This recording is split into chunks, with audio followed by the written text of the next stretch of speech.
ആർക്കെങ്കിലും പറയാൻ സാധിക്കൂ എരുമേലി വാവൽപ്പള്ളിയിലെ രൂപയാണ് വരുമാനം വരുന്നത്? ഞാൻ വെല്ലുവിളിക്കുകയാണ്. ശബരിമലയിൽ വരുന്ന കണക്കുകൾ നമുക്ക് ദിവസേന തന്നെ വൈകുന്നേരം ചാനലിലൂടെ അറിയാനുള്ള സാഹചര്യമാണ്. മുള്ളൂർ ഭഗവതി ഉണ്ടെങ്കിൽ ഇതിന് കൃത്യമായിട്ടുള്ള മറുപടി കൊടുത്തിരിക്കും. ഇലക്ഷൻ റിസൾട്ടിലൂടെ നമുക്കത് കാണാം. മുള്ളൂർ അമ്പലത്തിൽ ഭദ്രകാളിക്ക് എന്തെങ്കിലും ശക്തി ഉണ്ടെങ്കിൽ കൃത്യമായിട്ട് കിട്ടിയിരിക്കും. ഭദ്രകാളിയെ വെച്ചാണ് കളിച്ചത്. കൃത്യമായിട്ടും കടകംപള്ളിക്ക് പൂർണ്ണമായും ബോധ്യപ്പെട്ടിട്ടുണ്ടാകും മുള്ളൂർ ഭഗവതി ഉണ്ട് എന്ന്.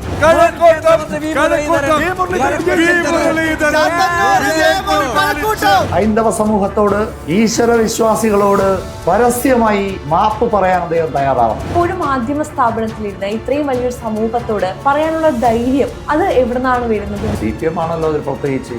അവരുടെ സമ്മേളനം നടക്കുന്ന സ്ഥലത്ത് നിസ്കരിക്കാനുള്ള അവസരം കൊടുക്കുന്നു. ഹിന്ദു സഖാക്കളോട് പറയുന്നു, നിങ്ങൾ വീട് പാലുകാച്ചിന് ഗണപതി ഹോമം ചെയ്യാൻ പാടില്ല എന്ന് അവരുടെ പാലക്കാട് പാർട്ടി പ്ലീനം കൂടി തീരുമാനിച്ച കാര്യമാണ്. ഒരു ഉത്തരവാദിത്തപ്പെട്ട മാധ്യമ പ്രവർത്തകൻ അത് ആ ഫ്ലോറിലിരുന്ന് ഒരു സംസ്കാരത്തെ, ഒരു വിശ്വാസത്തെ മുഴുവൻ ഹനിക്കുന്ന രീതിയിൽ ഇത്തരത്തിലൊരു കമന്റ് പറഞ്ഞത് അങ്ങേയറ്റം പ്രതിഷേധാർഹമാണ്. എപ്പോഴും ഇത്തരം പരാമർശങ്ങളും കോൺട്രവേഴ്സി ഉണ്ടാക്കുന്ന മാധ്യമ പ്രവർത്തകർക്ക് ഒരു അപ്പർ ഹാൻഡ് കേരളത്തിൽ കിട്ടുന്നു എന്നുള്ളത് ഒരു ഖേദകരമായ ഒരു സാഹചര്യം കേരളത്തിൽ നിലനിൽക്കുന്നു. ഇപ്പോൾ ഹിന്ദു സമൂഹത്തിനെതിരെ സംസാരിക്കാൻ വേണ്ടിയിട്ട് ഒരു ഫണ്ടിങ് നടക്കുന്നുണ്ട് എന്ന് തോന്നുന്നു. ഉറപ്പാണല്ലോ. ഹൈന്ദവ സമൂഹത്തിൻ്റെ, ഭാരതത്തിൻ്റെ സംസ്കൃതിയെ ഇല്ലാതാക്കുവാൻ വേണ്ടി വലിയൊരു ഗൂഢശക്തി ആഗോളതലത്തിൽ പ്രവർത്തിക്കുന്നുണ്ട്. നമസ്തേ. ഹിന്ദു ഐക്യവേദിയുടെ സംസ്ഥാന സെക്രട്ടറി ശ്രീ സന്ദീപ് തമ്പാനൂരാണ് എനിക്കൊപ്പം ചേരുന്നത്. ചേട്ടാ നമസ്കാരം. നമസ്കാരം. നമുക്കറിയാം, ഹിന്ദു മതത്തിനെതിരെയും മതവിശ്വാസങ്ങൾക്കെതിരെയും ഭജനങ്ങൾക്കെതിരെ വരെ ചില ആളുകൾക്കുണ്ടായിട്ടുള്ള വിമിഷ്ടങ്ങൾ കഴിഞ്ഞ കുറച്ച് കാലങ്ങളായി നമ്മൾ കണ്ടുവരുന്നുണ്ട്. ഇപ്പോൾ ചില രാഷ്ട്രീയക്കാർക്ക് മാത്രമല്ല, മാധ്യമ പ്രവർത്തകർക്ക് പോലും ഹിന്ദു മതങ്ങളോടും ക്ഷേത്രങ്ങളോടും എല്ലാം വലിയ രീതിയിൽ അത് കേൾക്കുമ്പോൾ ഉണ്ടാകുന്ന ഒരു ബുദ്ധിമുട്ട് പ്രകടമായി തുടങ്ങിയിരിക്കുകയാണ്. എങ്ങനെയാണ് വേണു ബാലകൃഷ്ണന്റെ ആ ഒരു പ്രസ്താവനയെ നോക്കിക്കാണുന്നത്? തികച്ചും അപലനീയമാണ്. ഒരു മാധ്യമ പ്രവർത്തകന് ഇത് ചേരുന്നതാണോ എന്ന് അദ്ദേഹം സ്വയം പരിശോധിക്കുക, ആത്മപരിശോധന നടത്തേണ്ട ഒരു കാര്യമാണ്. അത് അദ്ദേഹം പറഞ്ഞത് പ്രായമായ അമ്മമാരെ കുറിച്ചിട്ടാണ്. പ്രത്യേകിച്ച് അവരവരുടെ വാർദ്ധക്യത്തിൽ അവരുടേതായ ഒരു വിശ്വാസങ്ങളെ ഒരു പക്ഷേ അവരുടെ ഔദ്യോഗിക തിരക്കുകളിൽ നിന്നൊക്കെ ഒഴിവായി കൂടുതൽ ഈശ്വരനിൽ അർപ്പിക്കുന്നൊരു സമയമാണ് യഥാർത്ഥത്തിൽ ഒരു 60 കഴിയുന്നൊരു കാലഘട്ടം. അവരുടെ കുടുംബത്തിൽ മക്കളൊക്കെ കല്യാണം കഴിഞ്ഞ് അവരൊക്കെ ഒരു സെറ്റിലായി, അതിനുശേഷം പ്രത്യേകിച്ച് കൂടുതൽ ജോലികളൊന്നും ഇല്ലാത്തൊരു സാഹചര്യത്തിലാണ് പലപ്പോഴും ഇത്തരം അമ്മമാർ അമ്പലങ്ങളിൽ പോയി അദ്ദേഹം സപ്താഹമായിരിക്കണം ഉദ്ദേശിച്ചത്. ഉത്സവങ്ങളും സപ്താഹങ്ങളും ആണല്ലോ പ്രധാനമായും അന്നദാനങ്ങൾ നടക്കുന്നത്. അന്നദാനത്തിന് പോകുന്നത് ആഹാരം കഴിക്കാനും അതിൻ്റെ പിന്നിലുള്ള സാമ്പത്തികമായ ഉറവിടത്തെക്കുറിച്ച് അന്വേഷിക്കണമെന്നുള്ളതാണ് ഞാൻ മനസ്സിലാക്കിയത് അദ്ദേഹത്തിൻ്റെ കമൻറ്റ്. ഒരു മാധ്യമ പ്രവർത്തനം ഇപ്പോൾ നേരത്തെ വളരെ കാലം മുമ്പൊക്കെ മാധ്യമ പ്രവർത്തനത്തിന് ഒരു നിഷ്പക്ഷതയും അതിൻ്റെയൊക്കെ ഒരു ആത്മാർത്ഥതയൊക്കെ വെച്ച് പുലർത്തിയ ഒരു കാലഘട്ടം കേരളത്തിലുണ്ടായിരുന്നു. പക്ഷേ ഇന്ന് തികച്ചും സ്ഥിതി വ്യത്യസ്തമാണ്. ഒരു വാർത്ത വരണോ വേണ്ടയോ, അഥവാ വരണമെങ്കിൽ അത് ഏത് തരത്തിലായിരിക്കണം എന്ന് വരെ തീരുമാനിക്കുന്ന മാധ്യമ സിൻഡിക്കേറ്റുകൾ, ഞാനത് നമ്മുടെ മുൻ മുഖ്യമന്ത്രി പിണറായി വിജയൻ്റെ വാക്കുകൾ കടമെടുത്താൽ ഒരു മാധ്യമ സിൻഡിക്കേറ്റ് ഇവിടെയുണ്ട്. ആ മാധ്യമ സിൻഡിക്കേറ്റാണ് പലപ്പോഴും പ്രത്യേകിച്ച് കേരളത്തിലെ ലീഡ് ന്യൂസുകൾ എങ്ങനെ കൈകാര്യം ചെയ്യണമെന്ന് പലപ്പോഴും വിമർശന വിധേയമായിട്ടുള്ളതാണ്. അപ്പോൾ അത്തരമൊരു സാഹചര്യം കേരളത്തിലെ മാധ്യമ പ്രവർത്തനത്തിനുണ്ട്. അതിൽ നിന്നും കുറച്ചുകൂടി കടന്നുകൊണ്ടാണ് ശ്രീ വേണു ബാലകൃഷ്ണൻ്റെ ഇത്തരത്തിലുള്ള കമൻറ്റ്. നിർഭാഗ്യവശാൽ കേരളത്തിലെ ബൗദ്ധിക തലത്തിൽ നിൽക്കുന്നവരാരും തന്നെ ഇതിനെതിരെ ശക്തമായി പ്രതികരിച്ച് കണ്ടില്ല. അത് വളരെ നിരാശാജനകമാണ്. കേരളത്തിലെ സാംസ്കാരിക സാമൂഹ്യ രംഗത്തെ പ്രമുഖരെല്ലാം ഇതിനെ മൗനം പാലിച്ചത് ഒരുപക്ഷെ ഇത്തരത്തിലുള്ള കൂടുതൽ കമൻസ് ഇനി വരും ദിവസങ്ങളിൽ ഉണ്ടാകും എന്നുള്ളതും നമുക്ക് കാണേണ്ടി വരും. പക്ഷേ ഒരു ഹിന്ദു ഐക്യവേദിയുടെ പ്രവർത്തകൻ എന്നുള്ള നിലയ്ക്ക് ശക്തമായ പ്രതിഷേധം ഇക്കാര്യത്തിൽ രേഖപ്പെടുത്തുകയാണ്. ശ്രീ വേണു ബാലകൃഷ്ണൻ വളരെ വ്യക്തമായി ഇക്കാര്യത്തിൽ അദ്ദേഹത്തിൻ്റെ നിലപാട് വ്യക്തമാക്കണം.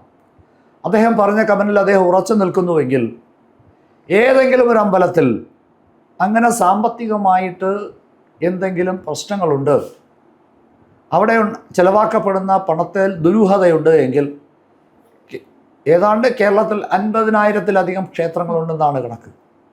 അതിലേതെങ്കിലും ഒരു ക്ഷേത്രത്തിൽ അത്തരത്തിൽ സാമ്പത്തികമായിട്ടുള്ള അനധികൃതമായി സാമ്പത്തികം വരുന്നു എന്ന് പറയാൻ പറ്റുന്ന ഏതെങ്കിലും ഒരു ഉദാഹരണം അദ്ദേഹം വെളിപ്പെടുത്തുവാൻ ഞാൻ അദ്ദേഹത്തെ വെല്ലുവിളിക്കുകയാണ്.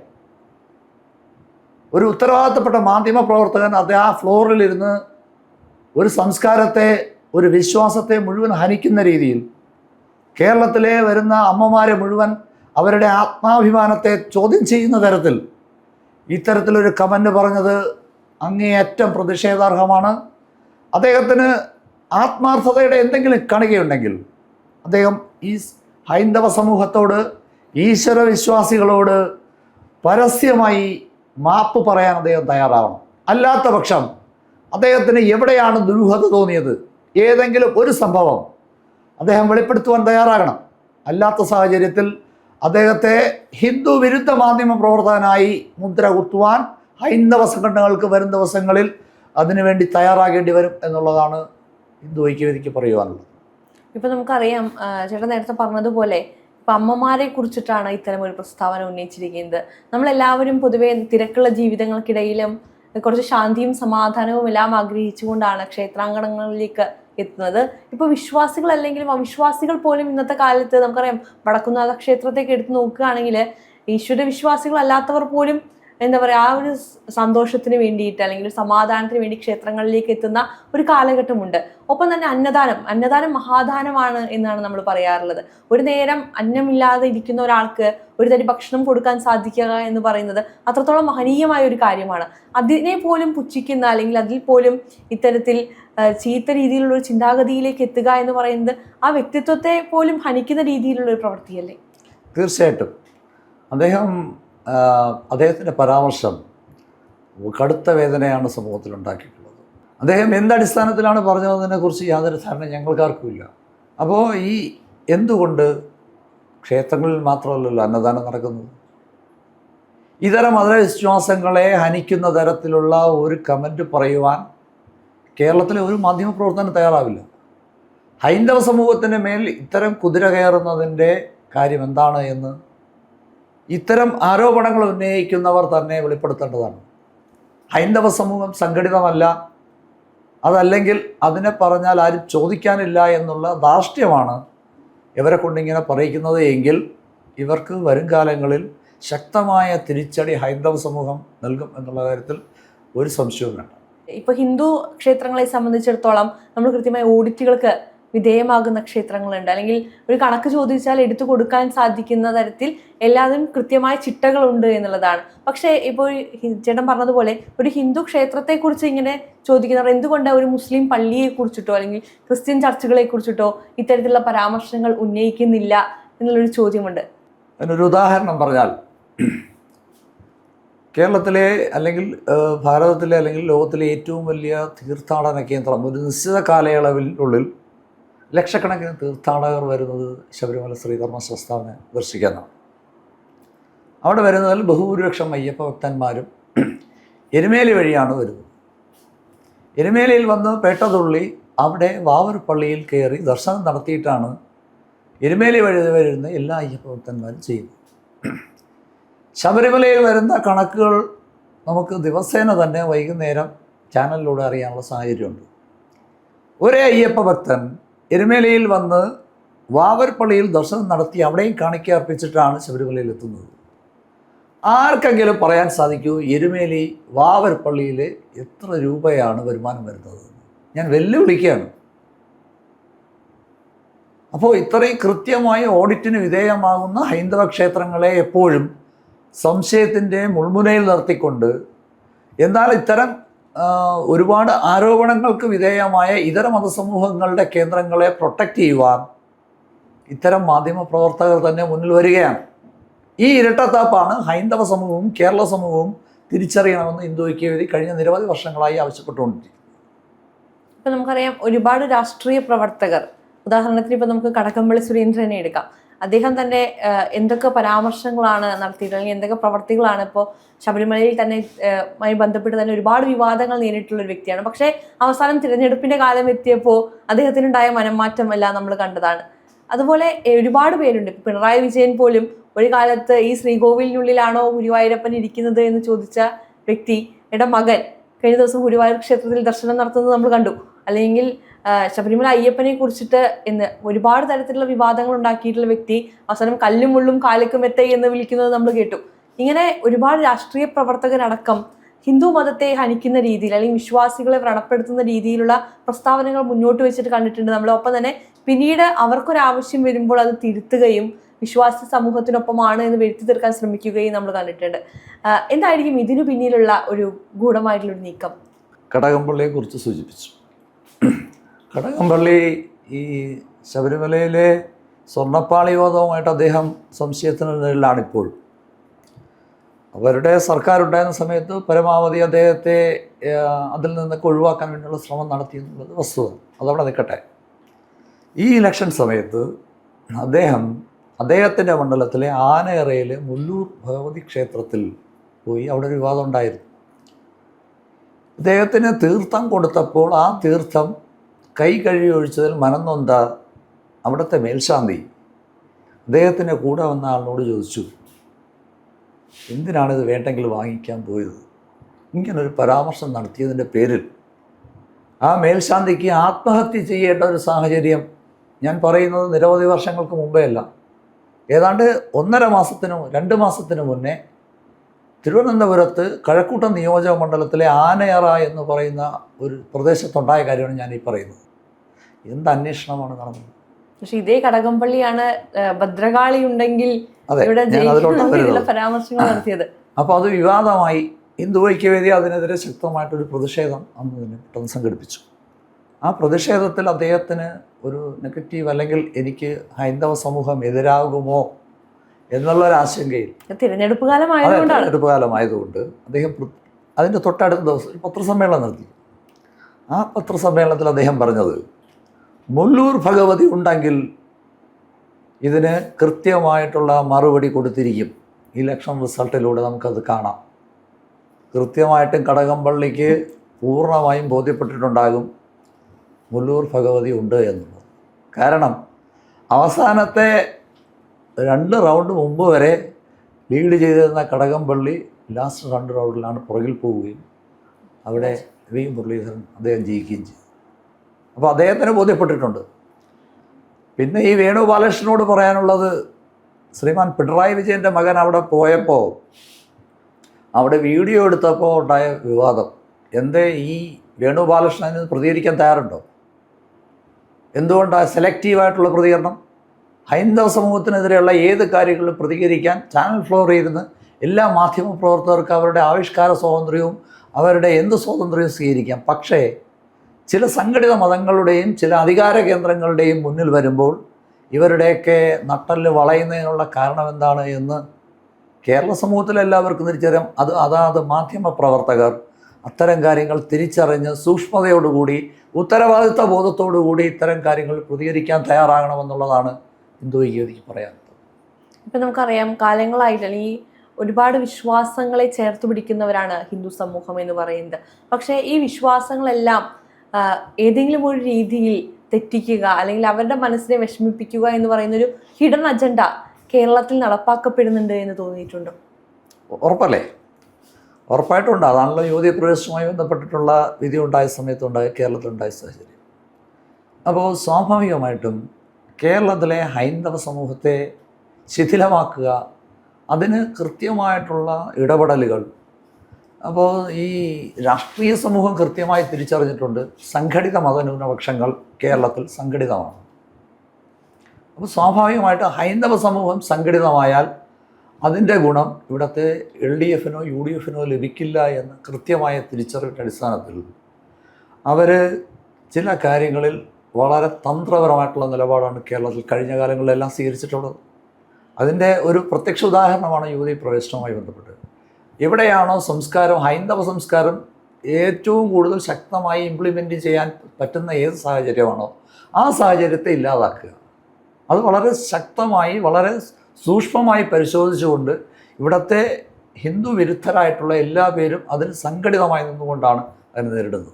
അതിൻ്റെ ഏറ്റവും പ്രത്യക്ഷമായ ഉദാഹരണമാണ് ശബരിമലയിലെ യുവതീ പ്രവേശനവുമായി ബന്ധപ്പെട്ട വിധി ഉണ്ടാകുമ്പോൾ നാം മനസ്സിലാക്കേണ്ടത്, അത് കൃത്യമായിട്ട് അതിനകത്ത് പറഞ്ഞാൽ ആ യുവതീ പ്രവേശനവുമായി ബന്ധപ്പെട്ടുള്ള ഭരണഘടനാ ബെഞ്ചിൻ്റെ വിധി വരുന്നത് ഏതാണ്ട് 423 പേജുള്ള വിധിയാണ്. ആ ജഡ്ജ്മെൻ്റ് വന്ന ഉടനെ അന്ന് മുഖ്യമന്ത്രിയായിരുന്ന പിണറായി വിജയൻ തിരുവനന്തപുരത്ത് സെക്രട്ടേറിയറ്റിലിരുന്ന് പത്രസമ്മേളനം നടത്തിയത് യുവതികളെ കയറ്റുമെന്നാണ്. ആ ജഡ്ജ്മെൻ്റ് എന്താണെന്ന് പരിശോധിക്കുന്നതിന് മുന്നേ ഇവിടെ പ്രഖ്യാപനം നടന്നുവെങ്കിൽ ഇവിടെ കൃത്യമായ അജണ്ട തിരിച്ച് കൈപ്പൊള്ളിയപ്പോൾ തിരിച്ച് ശാസ്താവിനെയൊക്കെ ഒന്ന് തങ്ങളുടെ അധികാരം നിലനിർത്തുന്നതിന് വേണ്ടി കുറച്ചൊന്ന് പുറകിലോട്ട് പോയി എന്നതിനപ്പുറത്തേക്ക് അവരുടെ യാതൊരു മാറ്റവും ഉണ്ടാകും എന്ന് ഞങ്ങളാരും പ്രതീക്ഷിക്കുന്നു. ഇപ്പം നമുക്കറിയാം, കുറച്ചു കാലങ്ങൾക്ക് മുൻപ് സ്ത്രീകൾ നനഞ്ഞുകൊണ്ട് ക്ഷേത്ര ദർശനം നടത്തുന്നതിന്, ഈറനുടുത്ത് ക്ഷേത്ര ദർശനം നടത്തുന്നതിൻ്റെ ഒരു വനിതാ നേതാവാണ് മുന്നിലേക്ക് വന്നത്. ആ സമയത്ത് നമ്മൾ ഈ രീതിയിൽ നമ്മൾ ചിന്തിച്ചിട്ടുണ്ട്, എങ്ങനെയാണ് ഒരു സ്ത്രീക്ക് ഈ രീതിയിൽ സംസാരിക്കാൻ സാധിക്കുന്നുണ്ടാവുക. ഇത് ആണെന്നോ പെണ്ണെന്നോ എന്ന വ്യത്യാസമില്ല, അത് ഹിന്ദു മതത്തെ അല്ലെങ്കിൽ ഹിന്ദു വിശ്വാസങ്ങളെ വേദനിപ്പിക്കുക എന്നുള്ളത് മാത്രമായി മാറുന്നില്ലേ കേരളത്തിൻ്റെ ലക്ഷ്യം? തീർച്ചയായിട്ടും അതുകൊണ്ടല്ല CPM ആണല്ലോ അതിൽ പ്രത്യേകിച്ച്. കാരണം അവരുടെ സമ്മേളനം നടക്കുന്ന സ്ഥലത്ത് നിസ്കരിക്കാനുള്ള അവസരം കൊടുക്കുന്നു. ഹിന്ദു സഖാക്കളോട് പറയുന്നു, നിങ്ങൾ വീട് പാലുകാച്ചിന് ഗണപതി ഹോമം ചെയ്യാൻ പാടില്ല എന്ന് അവരുടെ പാലക്കാട് പാർട്ടി പ്ലീനം കൂടി തീരുമാനിച്ച കാര്യമാണ്. അപ്പോൾ ഇത്തരത്തിൽ വേറിട്ടൊരു സമീപനം ഹൈന്ദവ സമൂഹത്തോട് CPM കാണിക്കുന്നു എന്നുള്ളത് നിരവധി തവണ തെളിയിച്ചിട്ടുള്ളതാണ്. അതിൽ നിന്ന് CPM പുറകിലോട്ട് പോയി എന്ന് ഞങ്ങളാരും കരുതുന്നില്ല. കാരണം അവർക്ക് ഇപ്പോൾ ഹൈന്ദവ സമൂഹം സംഘടിതമായി വരുന്നു എന്നുള്ളൊരു തിരിച്ചറിവ് CPMനുള്ളതുകൊണ്ട് CPM കുറച്ച് ഒന്ന് പുറകിലോട്ട് പോകുന്നുവെങ്കിലും അവരുടെ തന്ത്രങ്ങളും ഇതിനെ ഇല്ലായ്മ ചെയ്യുവാൻ വേണ്ടിയിട്ടുള്ള ആസൂത്രിതമായ പദ്ധതികളും CPM നടത്തിക്കൊണ്ടിരിക്കുക എന്ന് കഴിഞ്ഞ കാലങ്ങളിലെല്ലാം തന്നെ അധികാരത്തിൽ നിലനിന്നപ്പോഴൊക്കെ തന്നെ CPM ഇത്തരം രഹസ്യ അജണ്ട വെച്ച് തന്നെയാണ് പെരുമാറിയിട്ടുള്ളത്. ഇപ്പം നമുക്കറിയാം, വേണു ബാലകൃഷ്ണൻ ആ പ്രസ്താവന പറയുന്ന സമയത്ത് ആ ചാനലിൽ ചീഫ് എഡിറ്ററായ സുജയ പാർവതി അടക്കം ആ ഫ്ലോറിലുണ്ട്. ഇവരാരും ഇതിനെ എതിർക്കുകയോ അല്ലെങ്കിൽ ഇതിനെതിരെ പറയുകയോ ചെയ്തിട്ടില്ല. ഇപ്പോഴും ആ ചാനൽ ഒരിക്കലും ഈ പറഞ്ഞതിൽ ചില വിശ്വാസികൾക്ക് സങ്കടമുണ്ടായിട്ടുണ്ടെങ്കിൽ അതിന് ഖേദം പ്രകടിപ്പിക്കുകയോ ഒരു രീതിയിലും അതിനെ അഡ്രസ്സ് ചെയ്തിട്ടില്ല എന്നുള്ളതാണ്. അപ്പോൾ ഒരു മാധ്യമ സ്ഥാപനത്തിലിരുന്ന് ഇത്രയും വലിയൊരു സമൂഹത്തോട് ഇത്രയും വലിയൊരു മതവുമായി ബന്ധപ്പെട്ടൊരു കാര്യം പറയാനുള്ള ധൈര്യം അത് എവിടെ നിന്നാണ് വരുന്നത് എന്നുള്ളതാണ് ഒന്നാമത്തെ ചോദ്യം. രണ്ടാമത്തത്, ഹിന്ദു സമൂഹം ഇതിനെതിരെ പ്രതികരിക്കില്ല എന്നുള്ളൊരു വിശ്വാസ കൂടുതൽ ഈ ആളുകളിൽ ഉണ്ടോ? ഹിന്ദു സമൂഹം പ്രതികരിക്കില്ല എന്ന് തോന്നുന്നില്ല, പ്രതികരിക്കും.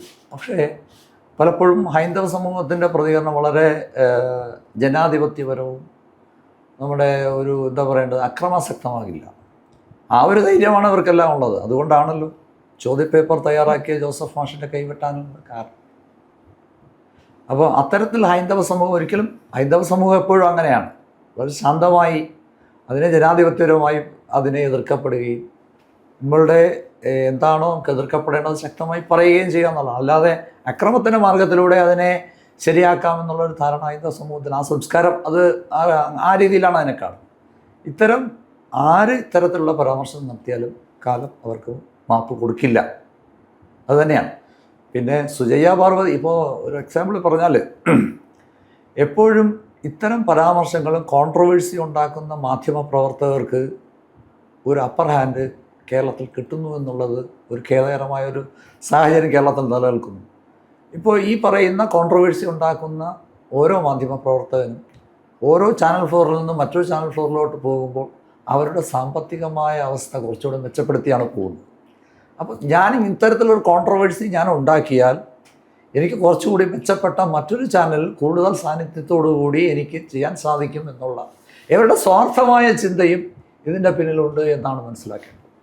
കാരണം ഈ പറയുന്നവരാരും തന്നെ ഓരോ മാധ്യമങ്ങളിൽ നിന്ന് ചാടി ആ ഓരോ മാധ്യമപ്രവർത്തനത്തെ ചാനലിൽ നിന്ന് മാറുമ്പോഴും ഇവർക്ക് കിട്ടേണ്ടുന്ന അല്ലെങ്കിൽ അവരുടെ അലവൻസും സാലറിയും ഒക്കെ വലിയ രീതിയിൽ കുതിച്ചു കയറുന്നത് കൊണ്ട് ഇത്തരം കാര്യങ്ങൾ ഇവർ കുറച്ചുകൂടി ശക്തമായി പറയാൻ സാധിക്കുമ്പോൾ, പ്രത്യേകിച്ച് ഹൈന്ദവ സമൂഹത്തിന് എതിരായിട്ടാണ് പറയുന്നതെങ്കിൽ സംഘടിതമായ തീവ്രവാദ ചില സംഘടിത സംഘടനകളുടെ പിൻബലം അത് എല്ലാ രീതിയിലും സാമ്പത്തികമായാലും മാനസികമായിട്ടായാലും അതിൻ്റെ ഒരു പിന്തുണ കൂടി ഇവർക്ക് കിട്ടുമ്പോൾ അതിൽ ചില രാഷ്ട്രീയ കക്ഷികളും അതിനുവേണ്ടി അവർക്ക് കൈ കൊടുക്കുമ്പോൾ അവർക്കൊരു പിൻബലം കിട്ടുന്നു എന്നുള്ളൊരു തിരിച്ചറിവാണ് ഇവരെ ഇതിൽ കൂടുതൽ പ്രേരിപ്പിക്കുന്നതെന്നാണ് മനസ്സിലാക്കേണ്ടത്.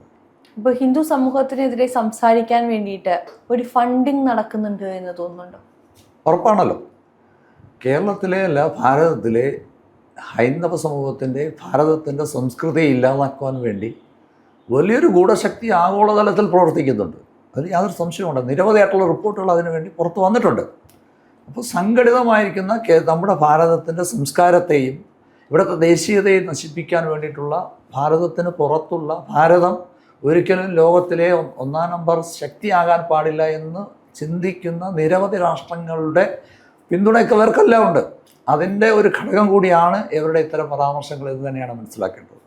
ഇപ്പം നമുക്കറിയാം ദ റിയൽ കേരള സ്റ്റോറി 2 ആ സിനിമ വന്ന സമയത്ത് ഒരുപാട് വിവാദങ്ങൾക്കാണ് കേരളം സാക്ഷിയായത്. കേരളത്തിൽ ഇങ്ങനെ ഒന്നും നടക്കുന്നില്ല എന്ന് വരുത്തി തീർക്കാൻ വേണ്ടി നമ്മുടെ മുൻ സർക്കാരും അല്ലെങ്കിൽ മാധ്യമങ്ങളും എല്ലാം വലിയ രീതിയിൽ കഷ്ടപ്പെടുന്ന ഒരു സാഹചര്യം നമ്മൾ കണ്ടു. പക്ഷെ നമുക്ക് ഒരുപാട് പേരെ നമുക്ക് തന്നെ അറിയാം, വ്യക്തിപരമായിട്ട് പോലും അറിയാം എന്നുള്ളതാണ്, ഇത്തരത്തിലുള്ള ലവ് ജിഹാദ് പോലെയുള്ള പ്രശ്നങ്ങളിൽ പെട്ട് അവരുടെ ജീവിതത്തിൽ ബുദ്ധിമുട്ടുകൾ അനുഭവിക്കേണ്ടി വന്നവർ. ഒപ്പം തന്നെ ഇപ്പോൾ കഴിഞ്ഞ ദിവസം നമുക്കറിയാം വിഷുവുമായി ബന്ധപ്പെട്ടിട്ട് ഉണ്ണിക്കണ്ണൻ്റെ ഫോട്ടോയ്ക്ക് ഒപ്പം മന്തി വെച്ച ഒരു വിവാദം, അതും വലിയ രീതിയിൽ കേരളം ചർച്ച ചെയ്തതാണ്. അതിനും ഒപ്പം തന്നെ ഇപ്പോൾ കഴിഞ്ഞ ദിവസം വിജയാഘോഷം നടത്തിയത് ഒരു ആടിൻ്റെ തല വെട്ടിക്കൊണ്ടാണ്. ആടിൻ്റെ ആ ഒരു നമുക്കൊരിക്കലും ആ ഒരു വിഷ്വൽ കണ്ടിരിക്കാൻ സാധിക്കുന്നതല്ല. അത്രത്തോളം ഒരു എന്താ പറയുക, വേദന നൽകുന്ന ഒരു ദൃശ്യം തന്നെയായിരുന്നു. ഇതൊക്കെയാണ് ഇന്ന് കേരളത്തിൽ നടക്കുന്നത്. അപ്പോൾ നമ്മൾ ചിന്തിക്കും, ഒരു ഹിന്ദു എന്ന നിലയ്ക്ക്, അതിലുപരി ഒരു മനുഷ്യൻ എന്ന നിലയ്ക്ക് എങ്ങനെ കേരളത്തിൽ ഇനി ജീവിക്കാൻ സാധിക്കും? താങ്കളുടെ ചോദ്യം വളരെ പ്രസക്തമാണ്.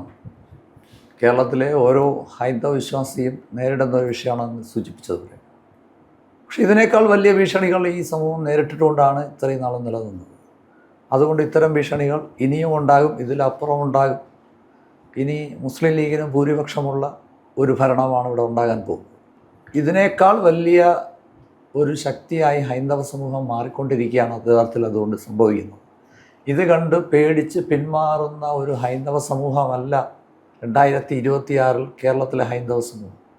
ശക്തമായി നേരിടുവാൻ, അതിനെതിരെ പ്രതികരിക്കുവാൻ എല്ലാം ജനാധിപത്യപരമായ മാർഗത്തിലൂടെ അത് സാധിക്കും. അതിൽ യാതൊരു സംശയവും വേണ്ട. നമുക്കറിയാം, കേരളത്തിലെ ഇപ്പോൾ ഈ നിയമസഭാ തെരഞ്ഞെടുപ്പിലെ റിസൾട്ട് നമ്മളെ മുന്നിൽ വെക്കുന്നതും അത് തന്നെയാണ്. എവിടെയാണോ ദേശീയതയോട് ചേർന്ന് നിൽക്കുന്ന ഹൈന്ദവ സമൂഹത്തോട് ആഭിമുഖ്യമുള്ളവരോടെ തോൽപ്പിക്കുന്നതിന് വേണ്ടി ഇവിടുത്തെ ജമാഅത്തെ ഇസ്ലാമി ഉൾപ്പെടെയുള്ള തീവ്രവാദ സംഘടനകളെല്ലാം ചേർന്നുകൊണ്ട് അത്തരം സ്ഥാനാർത്ഥികളെ തോൽപ്പിക്കുന്നതിന് വേണ്ടി അത് ഇടതും വലതും ചേർന്ന് നിന്നുകൊണ്ട് അത്തരത്തിലുള്ള ഒരു സാമൂഹ്യ സാഹചര്യം കേരളത്തിൽ സൃഷ്ടിക്കപ്പെട്ടത് നമുക്ക് ഇവിടുത്തെ നിയമസഭയിലെ തിരഞ്ഞെടുപ്പിൻ്റെ റിസൾട്ട് പരിശോധിക്കുന്ന ഏതൊരാൾക്കും മനസ്സിലാവും. അതുകൊണ്ട് കേരളം, ജനാധിപത്യ കേരളം, ഹൈന്ദവ സമൂഹത്തിന് ഹൈന്ദവ വിശ്വാസങ്ങൾക്കെതിരായിട്ടുള്ള നിലപാടുകൾ ഇതുകൊണ്ട് തീരും എന്ന് ഞങ്ങളാരും കരുതുന്നില്ല. ഇതിനേക്കാൾ ശക്തമായിട്ടുള്ള ഒരു തിരിച്ചടി, അല്ലെങ്കിൽ ഇനിയും ഹൈന്ദവ സമൂഹത്തെ ദ്രോഹിക്കുന്ന നിരവധി നിലപാടുകളുണ്ടാകും. ആ നിലപാടുകളെ എല്ലാം തന്നെ ശക്തമായി നേരിടുവാൻ ഹൈന്ദവ സമൂഹം ഇന്ന് ഒറ്റക്കെട്ടായി നിന്നുകൊണ്ട് അതിനെതിരെ പ്രതികരിക്കുവാൻ, ജനാധിപത്യപരമായി പ്രതികരിക്കുവാൻ തയ്യാറായി തന്നെയാണ് നിൽക്കുന്നത്. അതിനുവേണ്ടി തന്നെയാണ് ഹൈന്ദവ സംഘടനകളും ഹിന്ദു ഐക്യവേദിയും ഈ സമൂഹത്തിൽ പ്രവർത്തിച്ചുകൊണ്ടിരിക്കുന്നത്. ഇപ്പോൾ ചേട്ടൻ പറഞ്ഞതുപോലെ നമുക്കറിയാം, കഴിഞ്ഞ ഒരു 10 വർഷം എന്ന് പറയുന്നത് ഹിന്ദു സമൂഹത്തെ ദ്രോഹിക്കാൻ വേണ്ടി ഇടതുപക്ഷം കാട്ടിയ ചെയ്തികൾ നമ്മളെല്ലാവരും സാക്ഷ്യം വഹിച്ച 10 വർഷങ്ങളാണ്. ഇനി വരാൻ പോകുന്ന 5 വർഷം, ഇപ്പോൾ നമുക്കറിയാം UDF ആണ് ഭരണത്തിൽ വരാൻ പോകുന്നത്. കോൺഗ്രസ് വിഭാഗത്തിൽ നിന്നാണ് മുഖ്യമന്ത്രി ഉണ്ടാവുക. പക്ഷേ ഇതിലൊരു അപ്പർ ഹാൻഡ് മുസ്ലിം ലീഗിന് ഉണ്ട് എന്നുള്ളതാണ്. ഒരു പരിപാടിക്ക് വിളക്ക് കത്തിക്കുന്നതിനോട് പോലും എതിർപ്പുള്ളവരാണ്. അപ്പോൾ ആ ഒരു കാലഘട്ടമാണ് ഇനി ഒരു 5 വർഷം. കാരണം നമുക്കറിയാം, മുസ്ലിം ലീഗിൻ്റെ MLA-മാരുടെ എണ്ണം, ഒപ്പം തന്നെ അവരിൽ നിന്ന് വരാൻ പോകുന്ന മന്ത്രിമാരുടെ എണ്ണം എല്ലാം വലുതാണ്. അപ്പോൾ എങ്ങനെയായിരിക്കും ഇനിയുള്ള 5 വർഷം ഹിന്ദു സമൂഹം എന്തൊക്കെയായിരിക്കും അനുഭവിക്കേണ്ടി വരിക? തീർച്ചയായിട്ടും കടുത്ത വിവേചനം ഉണ്ടാകും എന്ന് തന്നെയാണ് ഞങ്ങൾ കരുതുന്നത്. പക്ഷേ അങ്ങനെ ഒരു കടുത്ത വിവേചനം ഉണ്ടാകുമ്പോഴും അതിനെ ശക്തമായി പ്രതികരിക്കുവാൻ, അങ്ങനെ ഹൈന്ദവ സമൂഹത്തിനെതിരുണ്ടാകുന്ന ഏതൊരു വെല്ലുവിളിയെയും ശക്തമായി നേരിടുവാൻ ഇന്ന് ഹൈന്ദവ സമൂഹം തയ്യാറായി നിൽക്കുകയാണ്. കാരണം അത്രത്തോളം പഴയ കുറച്ച് നാൾ മുമ്പ്, അല്ലെങ്കിൽ ഒരു 10-15 വർഷം മുമ്പ് ഹൈന്ദവ സമൂഹം ജാതീയമായ വേർതിരിവുകളിലായിരുന്നു. ഇന്ന് ആ കാര്യങ്ങളിൽ അടിസ്ഥാനപരമായി ഹൈന്ദവ സമൂഹം ഇക്കാര്യങ്ങളെല്ലാം തിരിച്ചറിഞ്ഞിട്ടുണ്ട്. കഴിഞ്ഞ കാലങ്ങളിൽ അങ്ങനെ ജാതീയമായി വേർതിരിഞ്ഞു നിന്നതിൻ്റെ പ്രത്യാഘാതങ്ങൾ ഇന്ന് ഹൈന്ദവ സമൂഹം അനുഭവിച്ചുകൊണ്ടിരിക്കുകയാണ്. അതുകൊണ്ട് തന്നെ ഹൈന്ദവ സമൂഹം ശക്തമായി ഇക്കാര്യത്ത് ഏതൊരു ചെറിയ വെല്ലുവിളിയെയും ശക്തമായി നേരിട്ടുകൊണ്ട് മുന്നോട്ട് പോകും. പ്രത്യേകിച്ച് സംഘത്തിൻ്റെ ശതാബ്ദി കാലഘട്ടമാണിപ്പോൾ. ആ ശതാബ്ദി കാലഘട്ടത്തിൽ ഹൈന്ദവ സമൂഹവും ദേശീയതയും ഉയർത്തിപ്പിടിക്കുന്ന എല്ലാ പേരും ഒത്തൊരുമയോടുകൂടി ഈ രാജ്യത്തിനെതിരെ, ഇവിടുത്തെ സംസ്കാരത്തിനെതിരെ ഉണ്ടാകുന്ന ഏത് വെല്ലുവിളിയെയും അത് അതിജീവിച്ച് മുന്നോട്ട് പോകും എന്നുള്ള കാര്യത്തിൽ യാതൊരു സംശയവും. തീർച്ചയായിട്ടും. എന്തായാലും ഒരുപാട് സന്തോഷം ഇത്രയും സമയം നമുക്ക് വേണ്ടി ചെലവഴിച്ചതിന്. നമസ്കാരം.